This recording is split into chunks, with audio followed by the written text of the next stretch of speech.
दरवर्षी ज्या एसएससीच्या एक्झाम होत असतात त्या एक्झाम साठी त्यांचं कॅलेंडर ते पब्लिश करत असतात. 2026-27च्या भरतीचं सुद्धा कॅलेंडर आउट झालेले आहे, त्याबद्दलच आपण माहिती बघणार आहे. आणि ह्या 2026-27 मध्ये तब्बल 93,000 पेक्षा जास्त जागा असणार आहे. आता इथं जर आपण बघायला गेलं तर सगळ्यात जास्त ज्या काही जागा असतात त्या एसएससी जीडीच्या असतात.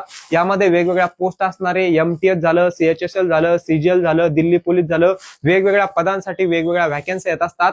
पण सगळ्यात जास्त ज्या काही यामध्ये व्हॅकन्सी असतात त्या दरवर्षी 45 ते 50 हजारापर्यंत फक्त एसएससी जीडीच्या असतात. आणि येणाऱ्या भरतीमध्ये सुद्धा बंपर अशा जागा असणार आहे. त्यामुळे सगळ्यांनी व्यवस्थित चांगल्या प्रकारे तयारी करायची आहे. जे विद्यार्थी एसएससी जीडीची तयारी करतायत त्यांच्यासाठी जी काही पुढची एक्झाम असणार आहे त्या पुढच्या एक्झामचं नोटिफिकेशन सप्टेंबर 2026 मध्ये येणार आहे.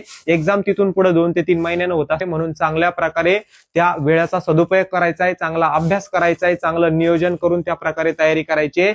ज्या विद्यार्थ्यांना येणाऱ्या भरतीसाठी तयारी करायची असेल त्यांच्यासाठी आपल्या महाराष्ट्र अकॅडमी वरती एक बॅच उपलब्ध आहे. ही बॅच मराठी माध्यम मध्ये असणार आहे. सगळा सिलेबस बेसिक टू ऍडव्हान्स तुम्हाला या बॅच मध्ये शिकवला जाणार आहे. सगळी जी काही टीम तुम्हाला शिकवायला असणार आहे या बॅच मध्ये ती एकदम अनुभवी टीम असणार आहे. त्यामुळे ह्या सगळ्यांच्या अनुभवाचा नक्कीच तुम्हाला येणाऱ्या एक्झाम मध्ये त्या ठिकाणी फायदा होऊ शकतो. बॅच घ्यायची असेल तर आपलं महाराष्ट्र अकॅडमीचं ऍप डाउनलोड करा किंवा दिलेल्या नंबरवरती सुद्धा तुम्ही बॅच संबंधित काही माहिती हवी असल्यास नक्की तुम्ही संपर्क करू शकता.